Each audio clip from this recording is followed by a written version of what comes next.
that seems good. Okay, great. Technical issue, I think, resolved.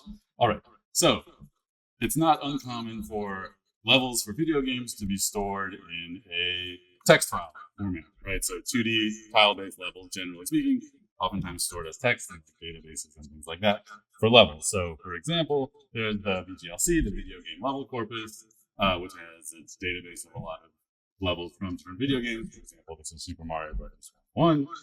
There's things like the video game description language, which also stores its 2D tile-based levels in a text grid format like this. So it's kind of a Space Invaders style game.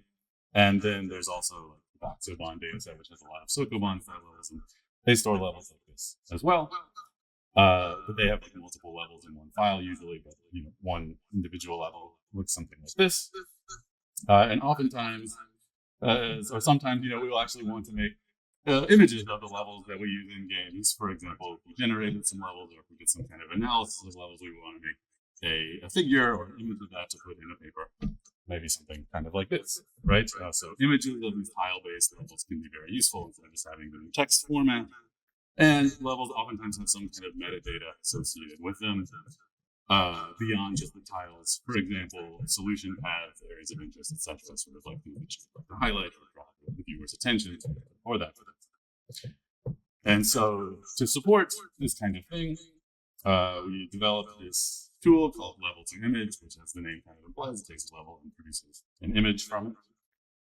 It's a command line Python tool, basically, that you can just call in the command line with a text file for a level, and it will make an image for you. And its environment is set up with Pippin, so hopefully it's relatively straightforward to set up. And basically, what it does is it converts text-based level, like we saw, and also some related images that I'll show a little bit in a second, to a variety of image formats such as PDF, SVG, PNG, animated GIFs, and things like that. And it can also incorporate level metadata, like I was showing, like paths, rectangles, various shapes, and things like that. And there's a bunch of configuration options, so it's fairly customizable in terms of like what things look like in the output. So, as an example, here's a kind of basic level text file that you might have representing a level from a game, and it's sort of the standard thing like you might see in the VGLC or other level data sets, where at the top there's just sort of this grid of characters representing the tiles in the level, and then there's some additional information at the bottom. This is all stored in one file, basically, so everything is kept together, which I found quite nice, just to have everything captured in a single file. And this has two basically additional lines of metadata. That any line that starts with the word meta is considered metadata and not part of the level by the system. And this includes, so this one has a shape to highlight a rectangle around the level feature, and then there's also another one that's like a path through the level, basically. So two additional things that we are associating with the level, and their geometry, and they have certain groups associated with them that can impact how they're styled and how they get drawn. And so this is kind of like the default. If you just call it, right, Python Level2Image on this level file, you get out something kind of like this, right, that shows both this highlight. I don't know if it's possible to see where I'm pointing, but this green box showed up around the level feature we want to highlight, and then there's the path going through the level. And there's some maybe potential nice features about it. For example, it tries to, by default, it tries to draw the paths in such a way here, right, that, this is a path from this location to this location, but it tries to draw an arc here so that the straight lines don't overlap and it's not ambiguous. So it tries to sort of draw the paths in a reasonable way.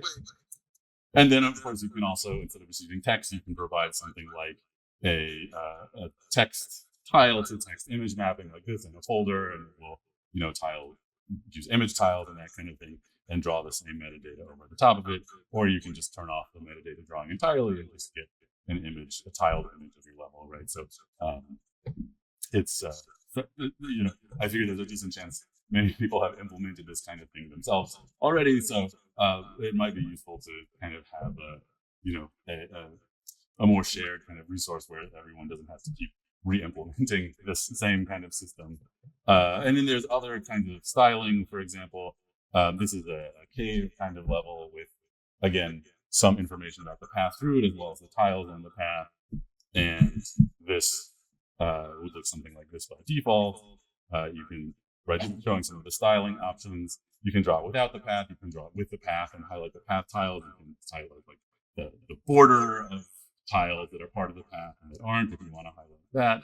You can also provide like just a solid background image of the level if that's coming from somewhere else, and it will draw that instead of the text, and so on. And we're continually working on it and adding features as we find new things that we want to support. For example, this is a level from Super Mario Brothers, or something that we're working on where it's highlighting, for example, areas where Mario can get stuck, right? If you end up over here, you're basically stuck and can't make it to the end of the level.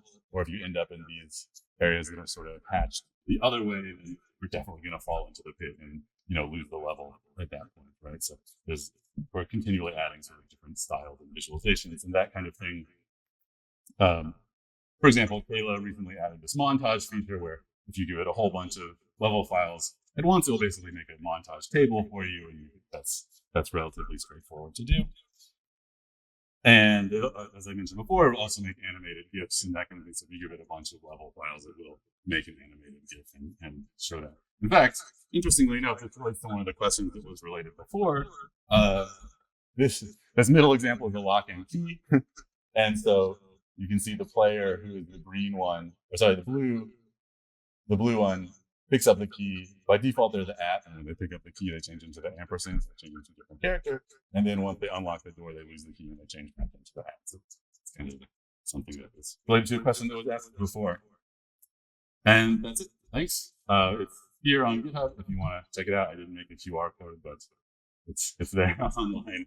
And it's there. We're developing. Hopefully, it's useful for other people. Add new features and integrate things. Thanks.